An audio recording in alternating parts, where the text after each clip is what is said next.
So a big difference between level 2 and level 3 is that level 2 is taking students from zero English ability in level 2 unit 1 and moving them to a position in level 2 unit 12 and then in level 3 where they can begin to speak using very simple sentences about things that they know, things that they like, where they live, their family, or their school. Level 2 also goes to great lengths to reduce the amount of reading the student needs to do in the class itself so that they can focus more on conversation with the teacher. A lot of the questions are in the tips and not on the slide themselves, so that the emphasis is placed more on teachers talking directly to the student and student talking then directly back to the teacher, as opposed to reading or repeating a line of text.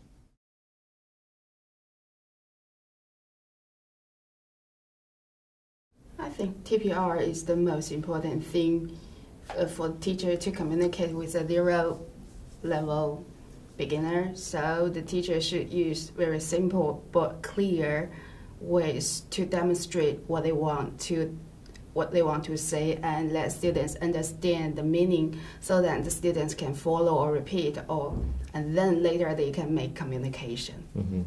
In addition to TPR, also very clear modeling.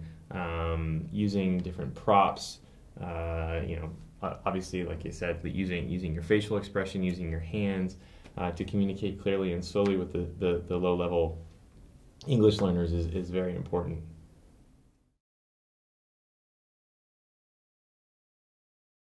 A successful level 2 teacher understands what a low-level English learner needs in the classroom.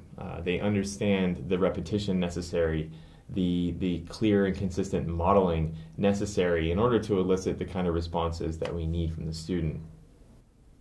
And also I think the teacher should know the prior knowledge students may have and also use the language that matches their cognitive development. Could be helpful for students to understand the teacher then. It's strongly recommended that before a level 2 class begins, that the teacher reviews the material before the class and also specifically looks at the tips. There are questions in the tips, sample sentences in the tips, extension points in the tips that will really help you as a teacher to engage with the student more easily and also to push the student in the content further. Yeah, if you have more preps, you prepare, it's very welcome to be used in the classroom. I think that could help students as well.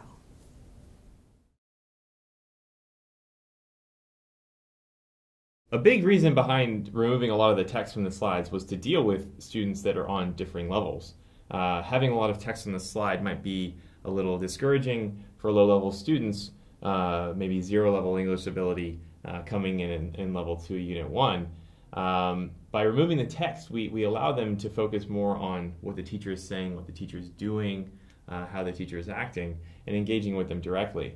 In addition to the extra sentences and questions that will be in the tips, you can also use the interactive tools at your disposal, namely the timer, maybe for encouraging the student. Also, there are the new interactive reward systems. You can jump back at any time and give the student a reward, use it however you see fit. And then in addition to that, there's also the interactive slides themselves. So using those interactive elements to enhance your teaching style and encourage and motivate students that might otherwise be struggling in the class. From the student's outcome perspective, if the student is kind of low level, maybe they can just say a word, repeat it, and then say the word. But if it's high level student, they can say the whole sentence. So complete sentences are encouraged here for students to express themselves.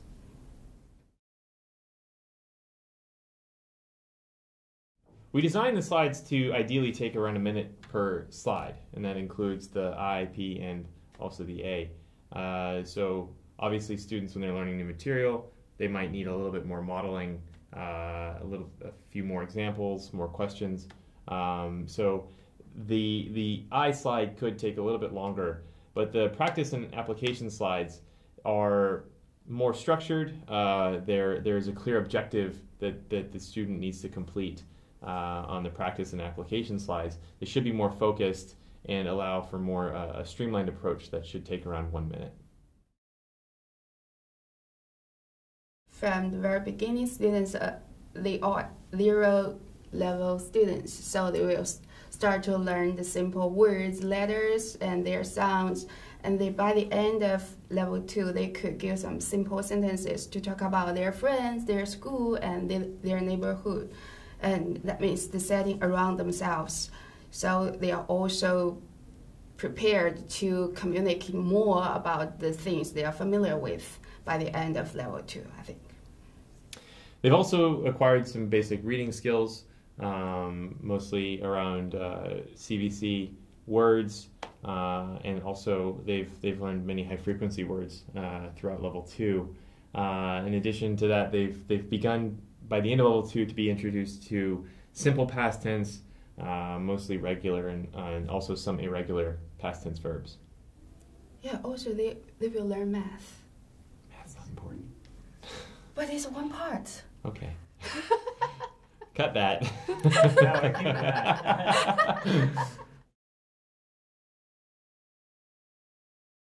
In lesson 6, the approach to assessment has been 50% extension, 50% assessment. What this means is that the teacher will spend half of the lesson sort of pulling, extending, fleshing out that content from the learning cycle as a kind of primer and review for then the assessment that comes in the second half. Now, assessments in general, we don't want the student to just answer a question incorrectly or correctly and then move on. What we want is that the teacher can, if the student is incorrect, perhaps teach them a little bit, teach them what they made a mistake on, score them correctly, obviously, but use it as a teachable moment. The parents and the students, they still want to continue to learn, even in that Lesson 6 assessment. Lesson 12 is 100% assessment. There is no extension section, so it would just be like a normal UA that we've had in previous iterations of major course. I think it depends on students' cognitive development and their language proficiency. At first, they are zero-level students, and they don't know any words, and they don't know much about English. So the pictures could catch their eyes and help them understand the content, and also from the teacher. The teacher could tell them what they are and have simple conversation with them so that they can understand the meaning. If we put too much content on the slide, then it could be a kind of pressure for the students. And in order to help students have confidence to talk and they understand better about the content, we just put the content in the tips, and students could focus on the pictures more. So that could be helpful for them. So when dealing with interactive slides, there's often draggable things. There's audio. There's multiple choice questions that the students can click on. It's important when you first get to an interactive slide to understand that you can turn the student's mouse off. Turning the student's mouse off allows you to sort of survey where you are, survey what the slide's supposed to do, and then explain the activity to the student. Maybe you can model it yourself and then refresh the slide and then allow the student to then complete the activity on their own. And from the designing perspective, we try to avoid much time in doing activities without any student outcome. So we in the tips, we just say that students should say something about this topic or the target word here while they are doing the kind of activity, for example, dragging and dropping. And also the activities are very easy for the students to do if they know how to do it, so it won't take long time without any output.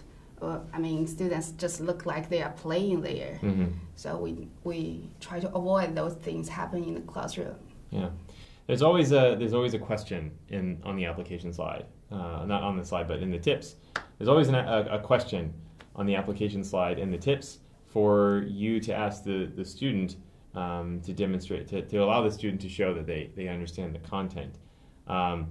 It's also very important at this point to understand that you should preview the lesson before you teach it. Previewing it allows you to know where these interactive slides are going to appear, and then also what the interactive functions are, so that you can begin to think about how you might explain this to a student who might not have seen any of these interactive functions yet, and begin to come up with your various approaches for how you're going to address that. The interactive functions can absolutely coexist with the various teaching props and teaching methods that the teachers have been using up until this point.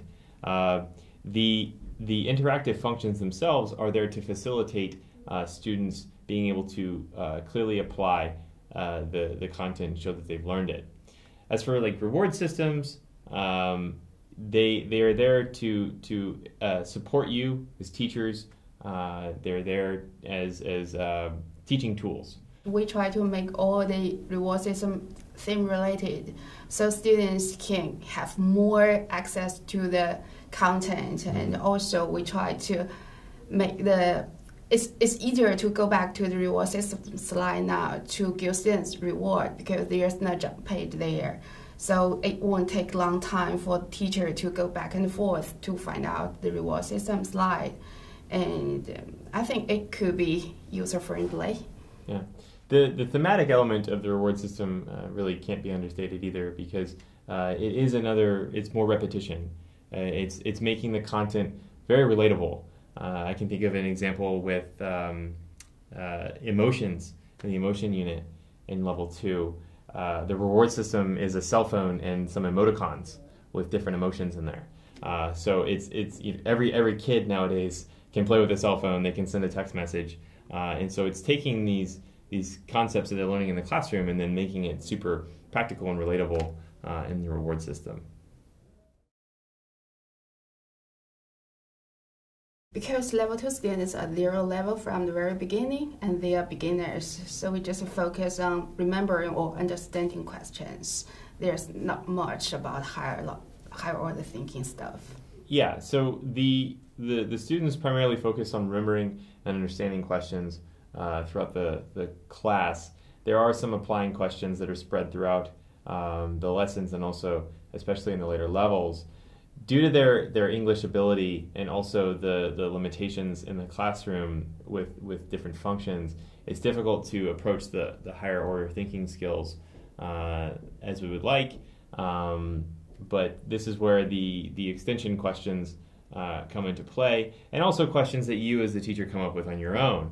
If you have a high-level student, it's entirely possible that you could ask additional questions on top of the ones that are already presented to you on the slide, both to challenge the student, to help them grow, and also to help you better gauge where the student level is.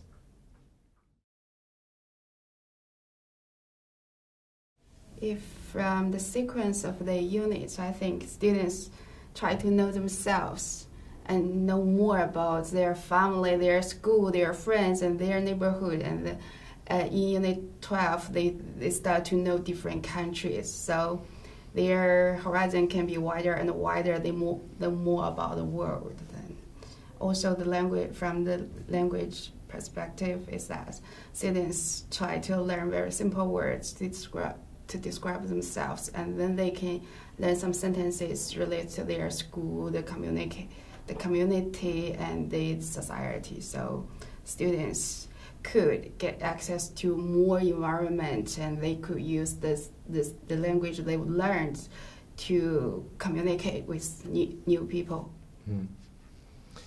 That's great for the content. As for the structure, during the first 6 units, students are focusing mainly on conversation with the teacher, learning some basic reading skills, things like blending, deletion, substitution, and after Unit 6, you'll start to see a lot more text appears on the slide. So you'll have a full sentence or 2 sentences appearing on introduction slides, for instance. And the expectation is that the student can start to repeat those sentences. So we start from 0 English ability in level 2, unit 1, and the goal is to slowly build them up to a point where they can begin to understand and process all of the information in a sentence. By the end of level 2, they should start to be able to answer and complete sentences, simple sentences, obviously, but complete sentences in response to questions. Maybe they can start to explain why they feel the way they do, again, using simple sentences. I think interactive slides could help students kind of acquire the language based on their interaction with the teacher, not just suppose something happens, but they happen in the classroom. For example, you see some pictures and you could drag and drop, and you can listen to some sounds, and which happens in real life, and you can know how you react to those situations, and you can use the words and sentences you use in real life.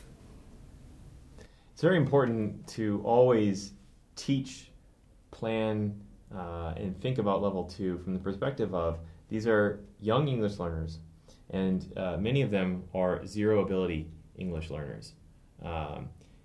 And our goal for level 2 is to take them from that very beginner level to a level where they can start to use English in their life.